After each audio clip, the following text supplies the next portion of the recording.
The time when, according to the Gospels, the events of Jesus of Nazareth take place, Judea, with its capital Jerusalem, has been under Roman rule for over 6 decades. From 37 BC, it is governed by Herod the Great, king of Judea, Samaria, and Idumea, a vassal of the Roman Empire.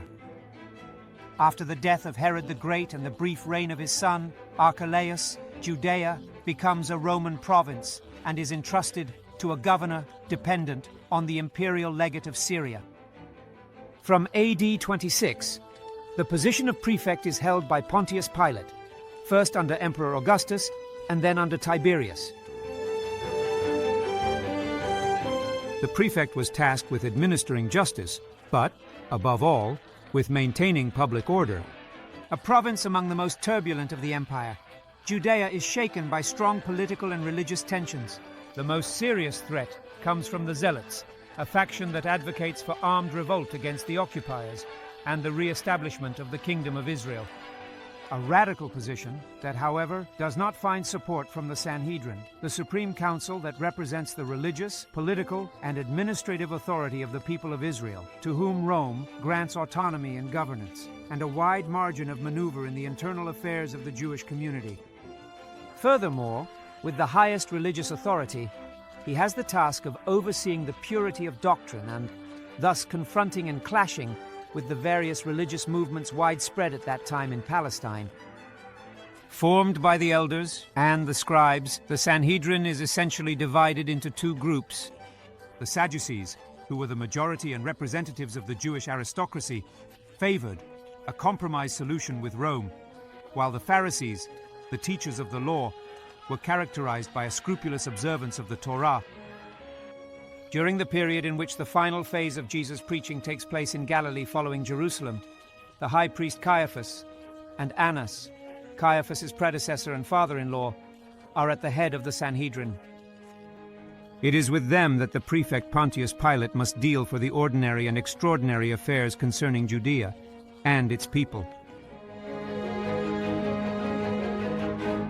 Professor, let's start with the situation in Palestine during the time of Pontius Pilate and Jesus of Nazareth. So there is a situation marked by strong political and social tensions. And what is the relationship between the Romans and the Sanhedrin with a religious authority like the Sanhedrin? In reality, Palestine at that moment is a powder keg, waiting for someone to light the fuse and make everything explode. It is a powder keg because there is a Jewish aristocracy, which also includes the priests, who, all in all, would be willing to act like in the other provinces of the Roman Empire. That is, one learns to live like Romans, speaks Greek, goes to the gym, goes to the theater, and there is a people who views all of this with scandal, as a sacrilege. Therefore, there are internal tensions within the Jewish people, first and foremost. And then there is the looming problem of emperors meddling in religious matters. In the Roman Empire, from the very beginning, there is this issue that the emperor will become a god once he is dead, and behaves a bit like a god while alive, wanting to be worshipped as a god, which is intolerable for the Jews. At that moment, no emperor was foolish enough to provoke him, but a few years later, Caligula would demand that his statue be placed in the Temple of Jerusalem, where no image is allowed to enter. In such conditions, the revolts are indeed brewing. They were on the agenda. Tell me, what Roman advantages could they have in controlling Judea? Was it really worth it, in short, to run all those risks? To be constantly subjected to the need to control the uprisings that broke out? From our point of view, it was absolutely not worth it, but empires cannot pull back. What is the point for Putin to have Chechnya? Absolutely nothing, but rather it costs war, deaths, protests. However, you have arrived there and you must stay. Empires never go back. Listen, among the protagonists of this period is Herod the Great, who the Gospels describe, as we know, as ruthless, and who is remembered for the massacre of infants, where Jesus of Nazareth was also supposed to have ended up. Is this legendary wickedness of Herod based on any historical foundation? Herod the Great, who should not be confused with Herod Antipas, who will meet Jesus, is a few years earlier at the time of Jesus' birth. Herod the Great is someone who has a very difficult job. He is, as historians say today, the client king or vassal king of the empire, which means that he is formally the king of a part of the Jewish world, but takes orders from Rome, and it would be disastrous to stray from them. Therefore, one must be very skilled politicians. Also because Rome itself is in turmoil. There is a civil war in Rome during the time of Herod. He was allied with Mark Antony, who, together with Cleopatra, dominated the entire East. As soon as Mark Antony falls, Herod must negotiate his passage to the other side, to the side of Octavian, and he succeeds. It wasn't a given that he would. So, when you are a politician living in that world, you also have a lot of people killed. That's part of the package. Listen, the representatives of Rome, such as Pontius Pilate, who was the governor of Judea, inevitably have to confront the Jewish religion, which is a rather particular religion that has its own laws, its own organization, and its religious authority, represented by the Sanhedrin. What is different about this religion compared to the others for the Romans? It is different from all the others because in all other peoples they take for granted that there are many deities. I adore mine, you adore yours, they coexist peacefully, and there is no problem. The Jews are the only ones who say no. Our God is the only one. Yours do not exist. They are false. At this point, the Romans must say no, but don't say it too clearly, because if you do, it will go very badly if you come to insult our gods. Just be quiet, and we will let you manage your religion on your own. Then there is also another thing. I have thought for a long time that the Jews were a small peripheral people, but in reality the Jewish diaspora has existed for centuries. There are Jewish communities in Alexandria and Egypt, Rome. In fact, they are a people already present in many areas. Recently, a beautiful book by my colleague Giovanni Brizzi, an antiquarian, was released about the Jewish wars, in which he states that the Jews are the only people that Rome truly fears.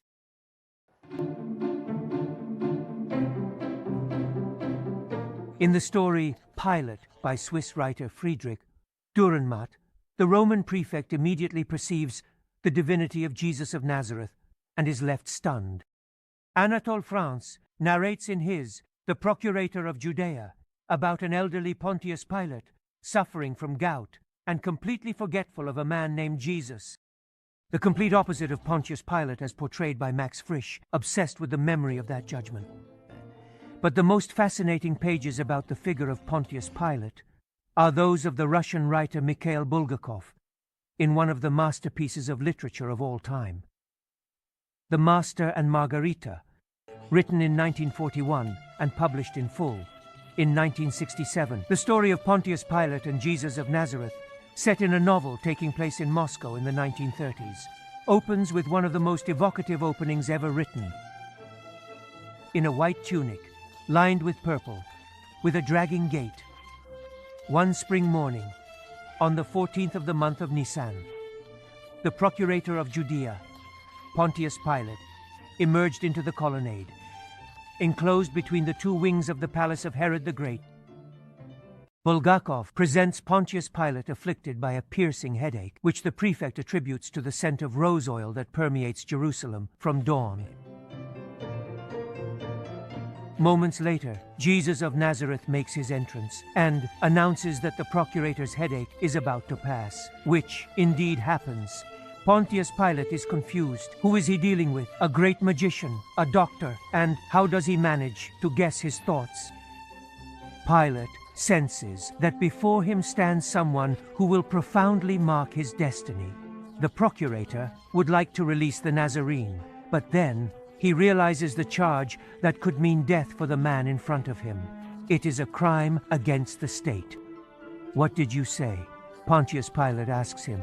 I said that every power is violence against man, and that there will come a time when there will be neither power, nor Caesar's, nor any other authority.